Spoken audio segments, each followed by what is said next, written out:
Welcome everybody back to Shapes of Grief, and for this week I'm delighted to be joined by Damien Quinn from an organisation called Spéire Nua. Spéire Nua is Irish for New Horizons, and I met Damien through Social Entrepreneurs Ireland. Social Entrepreneurs Ireland is a fantastic organisation here that help people like Shapes of Grief and also Spéire Nua with a mentoring program and also financial aid to help get our social enterprises up off the ground. And I'm delighted particularly to be joined by Damien, number one, to have another man on the podcast, because the grief space, if you like, is often frequented by women, but also grief has so many shapes, hence the name of my podcast, Shapes of Grief. There often isn't a death, there often isn't a bereavement. We can experience grief throughout our lives, and we do experience grief throughout our lives. And often people don't identify their experience as grief because we've been nurtured to think that grief is something that happens, a sadness that happens after a loss. But actually grief is present, like I said, throughout our lives in all sorts of different ways. Damien, first of all, you're really welcome from Athenry, Galway. Thanks, Liz, and it's great to come onto the show. I've been seeing what you've been doing, and I really, really like it. So, yeah, brilliant. Looking forward to this conversation too. You know, grief is something, it's an experience, an umbrella of emotions, disappointment, anger, frustration, sadness, despair, that can follow after any loss, okay? Yeah. And what is loss? And I want to look at this from your particular angle, Damien. So before we look at Spéire Nua, New Horizons, can we go right back to your story, your personal story, and where things started to go askew for you in your life, Damien? Yeah, well, I suppose I grew up in England as an Irish young fella, and I moved back here then, and I grew up as an English teen. You know, we moved back here as a result of a family breakdown, so there was a bit of trauma attached to that. You know, we were a close-knit family up until the age of around 14-ish, and all of a sudden we were up and gone overnight from our friends in England, so there was a loss in that sense. And then when we came here, then, you know, the difficulties of trying to integrate and make new friends and find your feet in school and all that kind of stuff was just way too much to be dealing with. And then what happened then was it was just myself and my brother then living alone at that age. Both parents were gone, but not gone, if you get me, gone away from the house. For a period of time, and so not dead, but gone from your lives. Gone from our lives, yeah, for a period. How old were you? 14, and my brother was my younger brother was nearly 14 as well. Like so I was kind of the sole carer in the household, and had to take responsibility of the house and him. So so that was kind of our trauma, and I suppose where that led to then was like a lot of people around the estate were doing what they were doing with regards to drugs and making money and all that kind of thing. So we just got sucked into that very quickly, like, you know, and that then led to, a long period of time of kind of living that lifestyle, and then ultimately then prison for my behavior when I got caught. So, yeah, so there was lots of... there was a set of really bad circumstances that led up to a set of behavior based on the hurt of the family breakdown, let's say. Just to pause there, I mean, there's so much in just those few words that you said, Damien. You lost your community, you lost your country, there was a family trauma, and for whatever reason, which you can go into or not, your parents disappeared for a time, leaving you at the age of 14 to fend for yourself with a younger brother as well. Yeah, and look, in fairness, like, you know, it wasn't, things were out of their control, let's say. They were really, more so my mother was out of her control, you know. She was going through her own thing at the time, and you know, it wasn't her fault. Like, you know, it wasn't her fault at all. It was just the way that things panned out. But we navigated it. We navigated as best we could. You know, we got on with things. Like I was trying to keep jobs held down, but I was still doing what I was doing. I was keeping my younger brother in an alternative to mainstream education. And look, what happened then for a while was I kind of got things back on track then, and I had my first son at the age of 18. I was just gone 19, sorry, when he was born. And I settled down for 2 or 3 years, and that was a toxic relationship as well. And when I got out of that, then I found my way back into the lifestyle I was living again. And ultimately then when work dried up and stuff as well, like I had to go back and get an education at the age of 23. I had to go back and get my junior cert and start a pathway to education. So. And it's, you know, this is where it's so vital that we look at people rather than behaviors. You know, there's the why behind these behaviors is so clear. You were trying to survive. You were a child looking after a child. You were trying to survive. You were trying to adapt to a situation you found yourself in through no fault of your own. You were a teenager, a minor, with a huge amount of loss on your shoulders. And we know from the research, Damien, that, you know, most of us can survive trauma or loss or bereavement when we have the right supports from family, from friends, from community. Like, that's how we get through these things. But as 2 kids living alone, separated from everybody and everything that you knew, was there anyone supporting you? We had one particular family member that would come in and check every now and then. But like we were gone that far, and you know, we were just really caught up in drugs and that. We were happy to be left alone as well, like, you know, because we had our own space and we could do exactly what we wanted. And then when mum came back on the scene, like, you know, we were gone too far.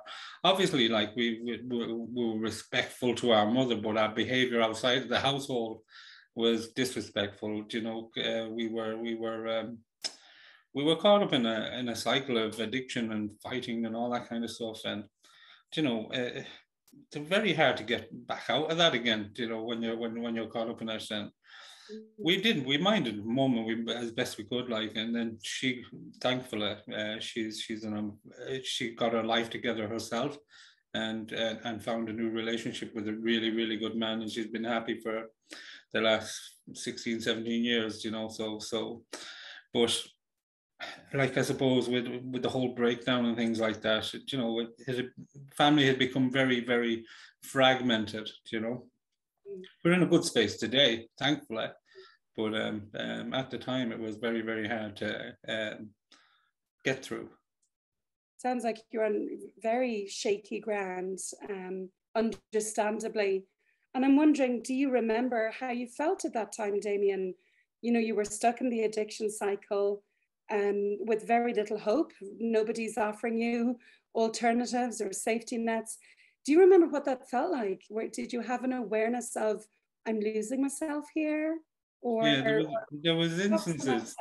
Yeah, there was instances where I would be thinking about, you know, the way I was living my life, the way it was unfolding in front of me, and, you know, like, I'm not genuinely, I'm not a bad person, you know, but I did get caught up doing bad stuff, like, and there was moments where I would look at other people that I got to know, you know, that were around the same age as me, you know, their lives, how their lives are going out, and wanting a little bit more from my own life and that type of stuff. But wanting and striving to get there are 2 different things, you know. So what happened then in the end, then, like, I got caught with a kilo of cannabis, and that was really then, you know, that was kind of the changing point. Then I knew now, like, I had to go through more loss then. So what I had built up, all of my acquaintances, all them types of people, they all disappeared when I got caught. I lost my house. I lost my, friends, people around the town that I respected and looked up to didn't like me anymore and all that kind of thing. So I had to deal with all that loss again. And then what happened in the end was I couldn't wait to get into prison, away from it all, and just get a break and start making a plan for getting back out again. Were you scared? Of Were you what? scared to be in the prison system and to be sort of rejected by the group you were part of at home? No, do you know when I got into prison, I was relieved. Yeah. I was away from, my life was complete chaos at that stage now, while I was waiting to be sentenced and using and all that kind of stuff. I was relieved to get a bit of shelter or whatever and bang out the door from the world and be alone. And it was a very safe feeling. And what was your experience in prison like for you, Damien? Well, prison is prison. Like, it's not a nice place, you have to kind of, I suppose, have a persona about you in them places as well. Like, and sometimes you'll have to defend yourself or whatever. You'll have moments like that in there, but for the most part, there was good opportunities in prison to kind of reassess your life, reflect on your behavior, to get educated, to get job ready, all that type of thing. And I really tapped into that whole side of things, even getting healthy in that, like the gyms and the yard and all that kind of stuff. But the education, I believed when I was in there that I could get an education good enough that I could start again, hit the ground running and get going. But the reality is, when you get out of prison, then you've a label, a really negative label that follows you around everywhere when you're going for houses or jobs, or education, volunteering, coaching, any of that type of thing, going for car insurance, looking to leave the country. You'll have flags will be raised because you have a couple of convictions on attached to your name. So that was a really hard thing. Like, I was of the opinion that when I went into prison, that was my punishment, and when I was getting out, the day I was getting out was the end date on my punishment. But reality was that was the beginning of the punishment, because you're punished secondarily in the community, and there's no end date on that. Really, what happened was my punishment began, because the time in prison didn't mean anything. I was getting out with a label that even you can't disentangle yourself from it. People say it all the time, like, oh, you'll pay for that in years to come. And when you're a young person, it doesn't sink in with you. You think you're bulletproof, you think that's nonsense. Like, but I guarantee you, it's a very, very true saying that you will pay for your behavior for years to come. And this is the teenage brain, isn't it? The teenage brain is immortal and actually wired to take risks. And for some kids, I suppose, where there isn't a security at home, they have to get that feel good dopamine from other sources. And unfortunately, it often is risk-taking behavior, addiction, the typical things we see in those teenage years. And just to say, life must have felt really horrible for you to be relieved to go to prison. Like, you had that need for containment, boundaries, holding, safety, and the fact that for you, prison was what was going to provide that must have meant that life felt really shaky before then.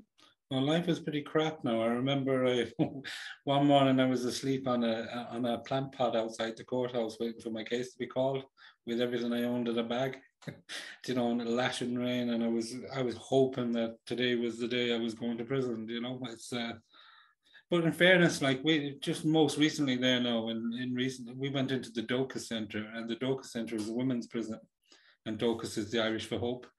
And to be honest with you, hope is something that I had going into prison, because I knew that there was an opportunity to get the education, a space to get the education that I needed.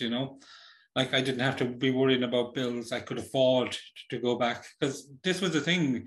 going to FOSS and that, I couldn't really afford to go to FOSS to get an education because I had bills, my rent and all that stuff was more than I was going to get paid. I just couldn't afford to go and get educated, you know. So this was an opportunity to get that education for free, even though it was in such a bad place. But like I was caught, I was banged to rights. I knew I was going to be there for a few years. So I said, let's use that time to get educated. And I did. You were homeless. You were homeless before then. Homeless before I went in, yeah. So you went in, just give us an example of what you did. You said you really engaged with the system. You really wanted to turn things around. You mentioned there the gym, you mentioned education. Would you tell us a little bit about what you engaged with in prison to try and turn things around for yourself, to try and rebuild yourself? Well, when I went in, first of all, I made a beeline straight to the education unit and got my name on that. I got the equivalent of a leaving cert in there, which was a FETAC level 5 overall business award. I done my ECDL and my advanced ECDL. I've done a couple of level 6s in journalism and Microsoft Word and Excel, all them types of things. And then I done an introduction to business studies with the Open University. And like I was doing really well on all of them. Like they were all high marks, like they were all distinctions, everything that I really, like I was surprised in myself with what was coming back with regards to results. And I just, even in the workshops, then I go to the workshops. I used to do the prison administration for the prison, even though I shouldn't have been seeing it. I think it was just an officer just kind of knew I was good at what I was doing, so it took a bit of work off her.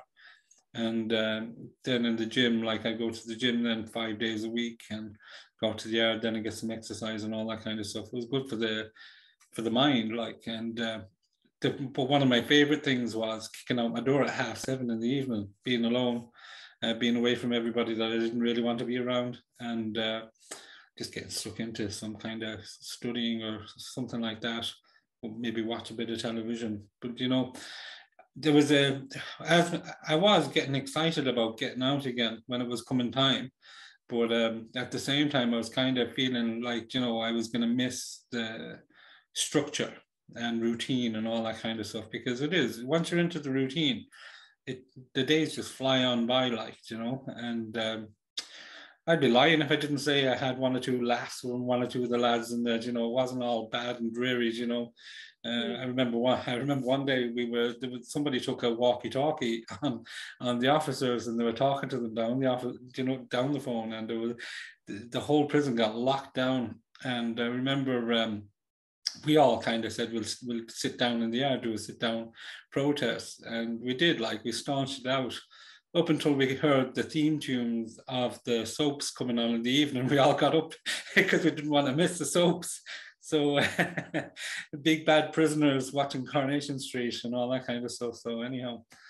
How long were you there for, Damien? 3 years. 3 years, it's a long time. It's a long time, and a lot can change within 3 years. You know, when you go into them places, you remember people as they were when you went in, and you think they're still as that when you get out, but they're not. So much will have changed in their own lives, and they'll be doing different things, and you know. So yeah, there's a bit of an adjustment. Now, when I was getting out, I was meant to be going into like a drug rehabilitation place. It's Harristown House. It's right next door to Castlereagh Prison. But the Christmas, as I was getting out, they announced that funding was withdrew from that organisation, and my re-entry plan changed, and I got a bus pass and a B&B for a night, and that was it, kind of thing. So off you go, kind of. So now, luckily enough, we were engaging with, I was engaging with the IASIO. IASIO is the Irish Association for Social Inclusion Opportunities, and they linked me in with a guy who was an auctioneer up in Athlone, and he gave me a place to kind of start from. Then, like, armed with all of my qualifications and that, I thought, you know what, I'll get a job like that now as well. So went out searching, and I had a smart pair of shoes, and I walked the heel off them, knocking on doors looking for work. And it was always, when you get to that question, have you any convictions, at the end of the road, like, you know, and it was kind of, it was getting a bit soul destroying now. I went into the local college there as well, and we were kind of walked through kind of the side of the campus into a room, asked about what happened and all that kind of stuff, and that was the end of the road there as well. Like, so, you know, I started becoming really, really kind of demotivated and going very backwards quite quickly. They ended up putting me into like an education centre, which does VTAC level 3 and level 4 again. So I was completely going all the way backwards, doing the same thing again. And I just lost all interest, hope, determination, all gone again. Yeah, I found myself in collapsed down a country lane, and some old women found me and rang an ambulance. So yeah, it was... Yeah, it was really, it's just soul destroying when you've tried so hard for a number of years to get ready to start again, just to have it all taken away from you like that, you know. And when you look back on that young boy who was, you know, doing the only thing that he felt was available to him, you know, do you grieve those years, Damien? Yeah, I think, look, things could have been an awful lot better. With regards to that kind of grieving, I've kind of learned to shut that off, if you get me. So like, I don't even go there. I try not to go there anymore. You know, like when I look at life today, I'm in a very, very good space. You know, the family connection has been somewhat rebuilt. Like, we're back in touch with dad, mom, my brothers. They're doing okay as well. Like, you know, so I try to, when as a family, when we discuss what might have happened or what could have been better, I just say, look, we can talk about it all day now, but like, really, you know, we have no control over what happened. It has happened, you know, so we have no control over that, and we have no control over what might happen. So let's just bring it back to where we are today. Like, what's going on in our lives today? You know, what do we have that we need we have shelter, we have food, we have family, we have love, you know, we have views out of the house, you know, we've lots of nice things today, and let's just live that and stay here. So I want to go back to that man in the lane who had the shoes worn off him, and the hope, that innocence, actually coming out of prison with this innocence and naivety that, okay, I've turned it all around, I've done my time, that's all behind me, here's a new Damien stepping out, and everyone is going, yeah, but we see the old Damien, yeah, but we see the old Damien, and nobody's seeing this new version of you. And I just feel the pain of that, actually, of, you know, the effort you went to, how much you tried, how much you put yourself out there, and despite everything that you had done in those 3 years in prison, society was not going to forgive you. So the justice system forgave you, but society was not going to let you rebuild yourself. How did you go from being in that lane and whatever happened for you there and the collapse there to where you are now? What turned around for you? Well, that lane... Internally. Well, that lane isn't a million miles away from where a friend of mine died when he got out. It was an overdose. That's how I ended up in that lane. But I suppose when you get out and society just kind of doesn't accept the new version of you, like, I do question it all the time. Like, what is the point in jail? Like, jail isn't even half as bad as the second punishment when you get out and try to rebuild your life, you know. And it should be seen the other way around. Like, and if society in general doesn't accept prison as a place where punishment happens and ends, you know, why are they paying through the nose through tax for the whole system? You know, what is the point in it? Like, I know how the work I put in to get educated and stuff like that, and it was soul destroying, and it was absolutely one of the main reasons I found myself back using again was that whole feeling of disappointment and rejection and all that kind of stuff kicking back in again. But I suppose, and that's the main reason that I've kind of set up what I've set up today, because I know there was loads of people in the same boat as me that did use their time wisely while they were in there, that did have the plans to give back and did have the plans to rebuild their family structure and make a life for themselves and give back to the community and make amends. I know there was lots of people like that in there. And then when they get out, then they couldn't do it and they ended up dead, or they ended up right back to where they started, you know. So Damien, I don't want to lose this piece where something incredible must have happened for you, where there was an overdose again, and to where you are today. How did you turn it around that time? What happened for you? How did you find your feet again? Yeah, well, I had to get out of the country for a little while, and I ended up in homeless on the continent and in the UK. And then my family found me and sent me home, and I had to go in and kind of recuperate after psychosis, drug. Then I moved back to where I was from, and then, like, you know, the people that I was referred to earlier, the people that I respected and cared about. I made myself accountable to them. I didn't want to put anybody through what I'd put them through previously. So if I had my time back again, I would not have relocated after getting out of prison. I would have gone straight back to where it all happened, because I was immediately accountable to them people, and I didn't want to put anybody through what I had put them through previously. So that was the beginning of getting my life together. No, I had completely given up on looking for work. I had that many no's got at that stage. I had no interest in any more no's. So, but what happened was there was a course advertised in business and community development. So I joined for the business and didn't really know a whole pile about community development until a month in, and I started hearing about this whole third sector, social enterprise, you know, empowerment of people, empowerment of communities, all that kind of thing. And I said, you know what, this is really, really interesting.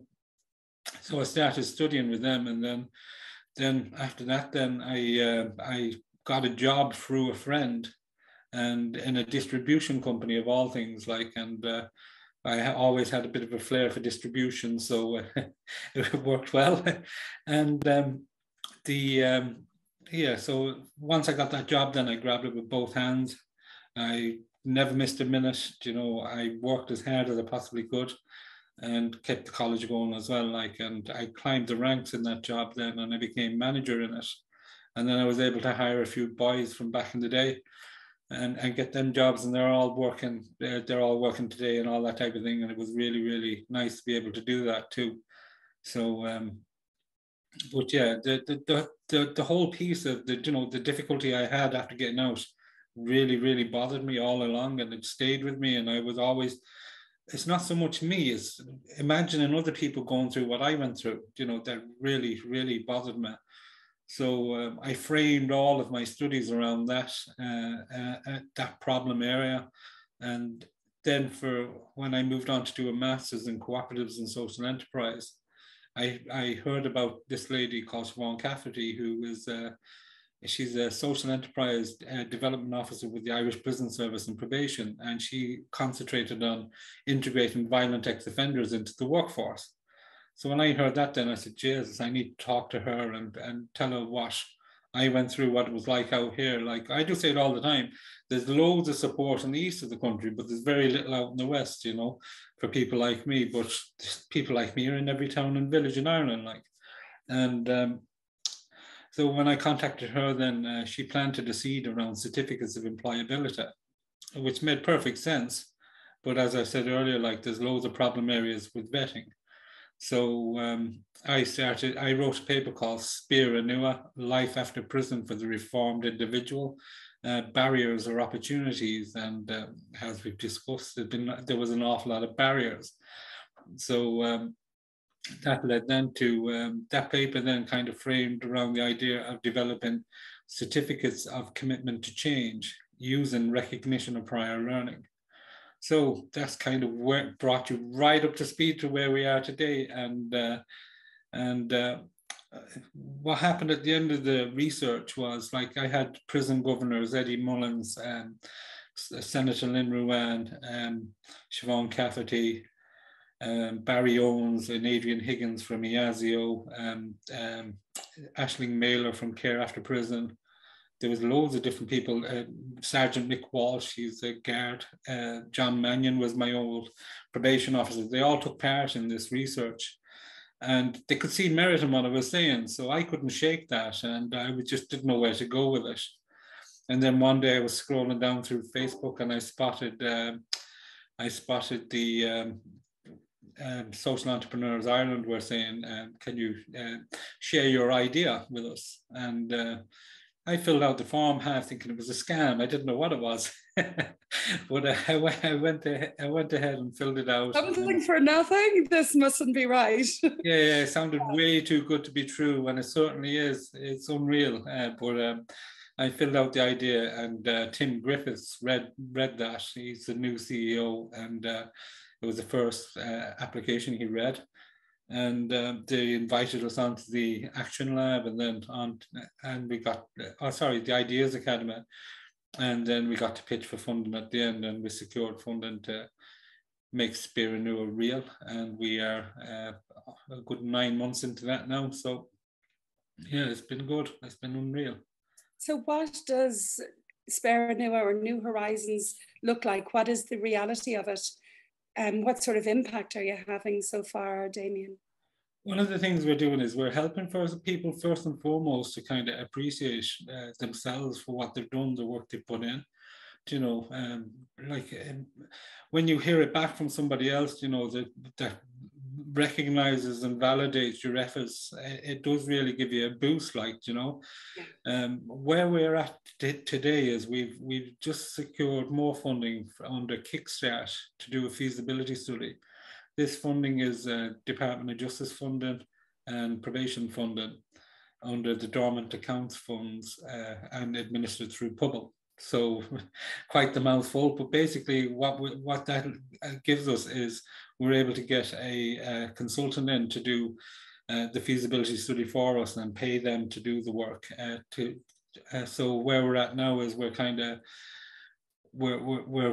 establishing like a group of employers. We're going to be looking at a European-wide focus group and working with certain actors within the criminal justice system to tease it out a little bit more and make it, you know, right before it goes out there to be used full-time, hopefully. Fingers crossed. Incredible. And what's your vision? Where do you want to be in 3 years' time with Spéire Nua? Well, we're kind of framing it around, in America, they have certificates of rehabilitation. And in Norway, they have certificates of good conduct. Now, America's repeat offending rates are up near 80%. Ours are 50%. And Norway's are 20%. But a certificate of rehabilitation suggests that this individual is fully rehabilitated and will never, ever offend again. And nobody can guarantee that ever. But in Norway, you have a certificate of good conduct, which is right up to date. You know, there's evidence of commitment to change, and they're happy enough to stand over it. So it gives an up-to-date, current and balanced view. And it's more of an ongoing assessment model rather than, you know, behavior has finished. So I think it's a better fit. So where I'd like us to be in 3 years' time is at the 50% to be down, 40, maybe 30. It'd be great to get it down to 20, but anybody that we keep out of prison for 1 year or more will be saving the state a minimum of an average of €80,445. Yeah. That's how much it costs to keep somebody in prison for 1 year. Why do people deserve second chances, third chances, fourth chances? Why is this important? Because one day it's going to go off in their head that they want more from life, more from themselves. That switch will go off. There's a certain amount of stuff, like it's not a glamorous lifestyle, criminal lifestyle, you know. There's a certain amount of suffering and that the individual lives. Like we had going back to that Doka Centre there now, we had a really, really a lovely day with Common Purpose. It was a workshop on suspending assumptions. So we went into the prison. There was a group of us that went into the prison from all different walks of life, different jobs and statuses, societal statuses, let's say. And we all went in and we had round table discussions with people in there.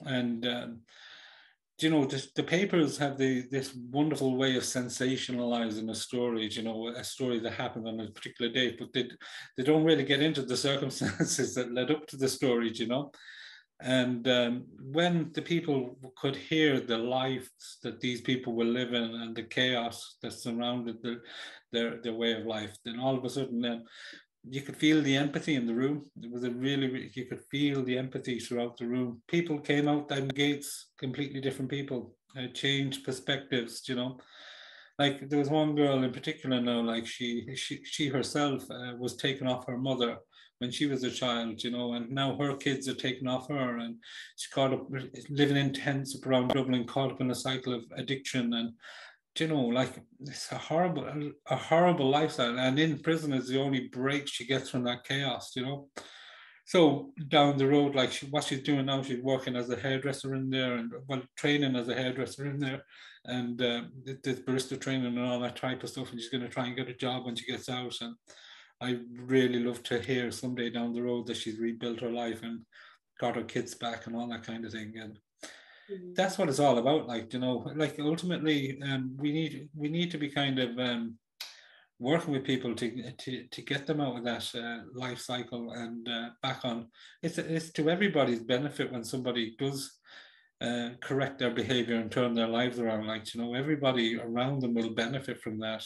So that's what we need to be. I have shivers going up and down my body right now because, you're essentially describing here generational trauma.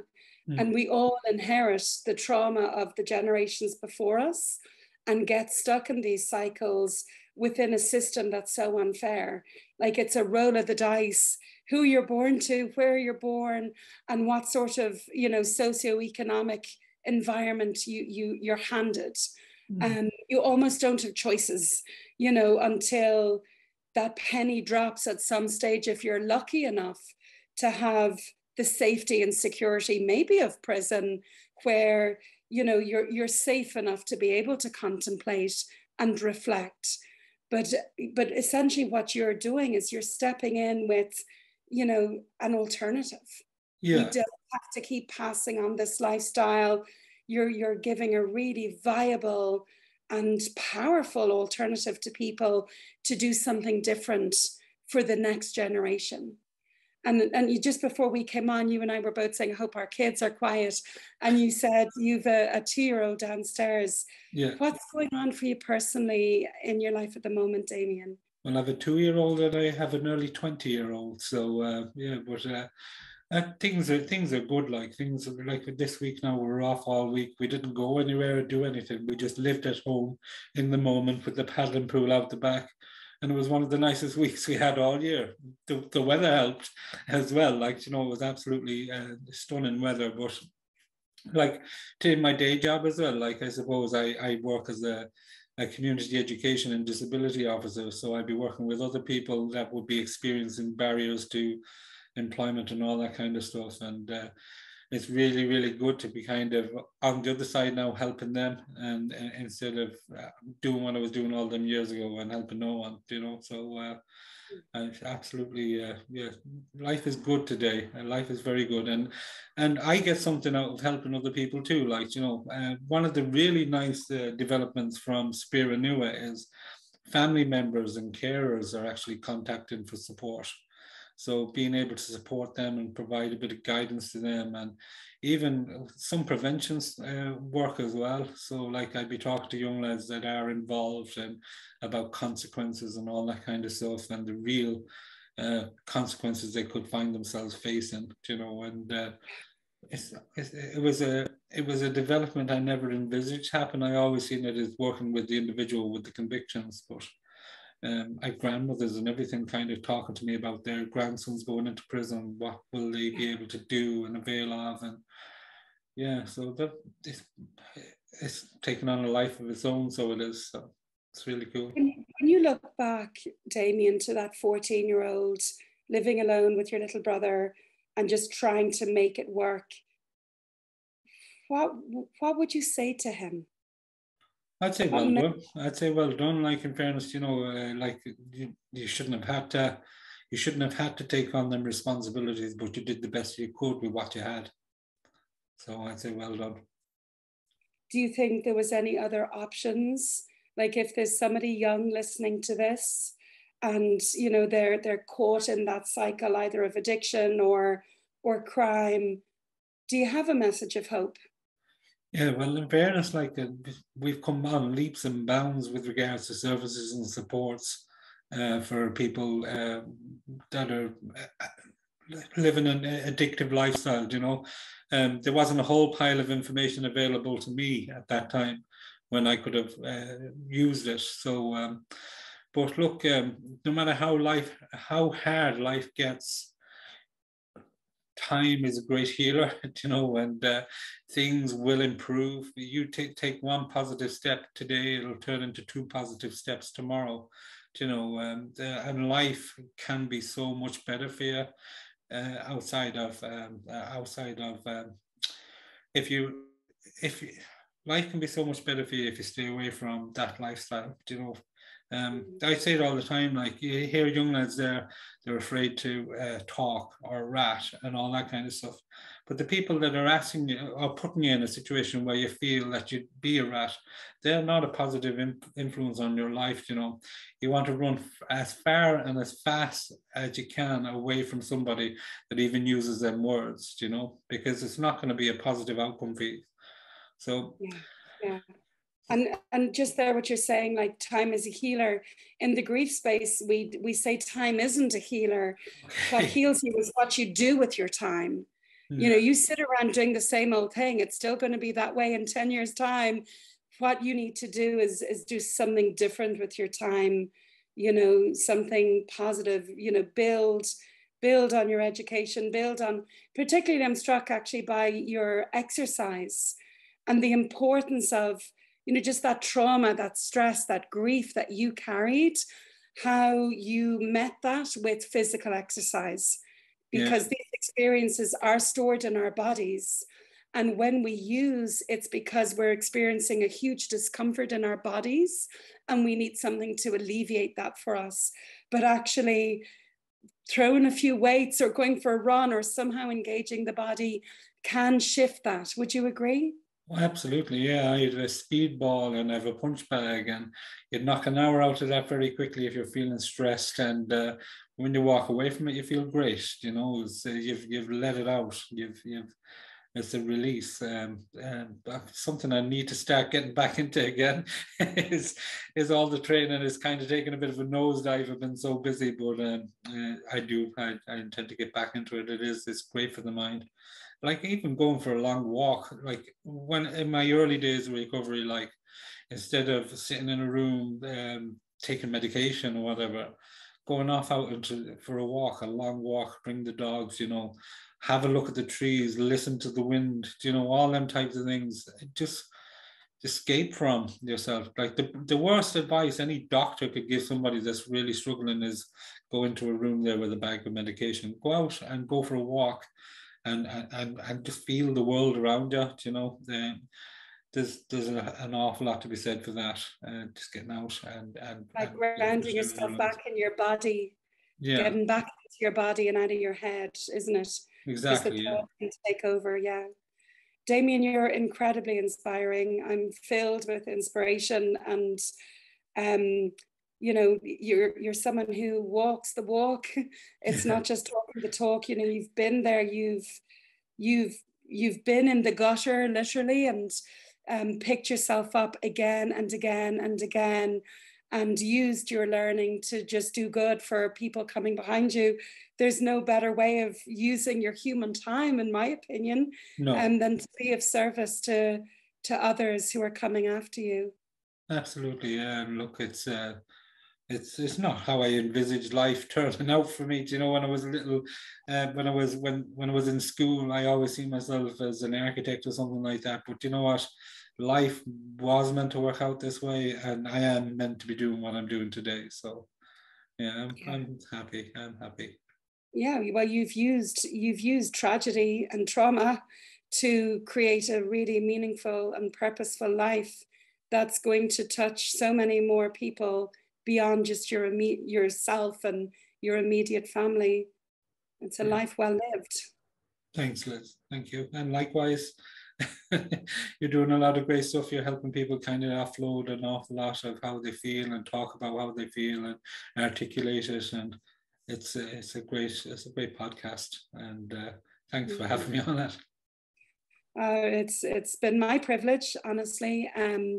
Yeah, I feel really moved actually listening to you, and you know, there's certain parts of your story that I can identify with to greater or lesser degrees, obviously, but how much we take for granted. And I feel flooded with compassion for that 14-year-old boy who found himself in that situation. Yeah, and I know you said that, you know, you just move forward and it is what it is. And I hope someday that you'll go back and grab him by the hand and have a little cry with him or whatever is needed. Yeah, if you could go back in time and just give him the mother of all hugs. That's what I would love to do to that kid. And just, yeah, big congratulations, of so much respect and admiration for what you've been through, because it is easy to just not get back up when we fall down, whether it's through bereavement or profound loss or addiction or childhood traumas or complex traumas. It's easy just to go, someone else is to blame, my situation, and I'm a victim of society. And, you know, all of that is there. And you still cared enough for yourself to keep moving forward. And that's admirable. I find that incredibly admirable. It's just taking ownership of your situation and just putting a bit of manners on it. And yeah, it took a while. It doesn't happen overnight, but it's not anybody else. My behavior isn't anybody else's fault or anybody else's problem. It's my fault. It's my behavior. You know, I own that, so I need to manage that. That's how I live. That's how I live today. Great. Well, thank you so much, Damien. It's been a real pleasure speaking with you. And I hope that you'll share this out with all those people that you mentioned earlier, so that they know the impact they had on you. You know, you mentioned Lynn Rowan and Siobhan Cafferty and Sergeant Mick Walsh. I'd love them all. I'm sure they've heard your story, but I'd love them to hear this and just feel that impact of their work, the impact they're having on other people. This is what it's about. Like, you know, Social Entrepreneurs Ireland as well.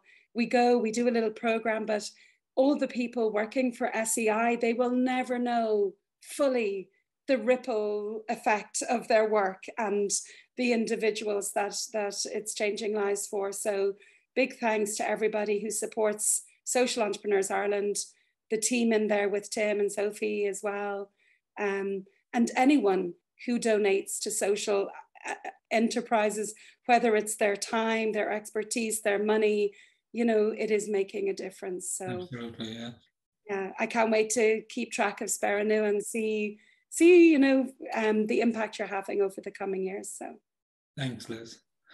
Thank you. Take care, and we'll talk again. Bye. Bye-bye. Bye-bye.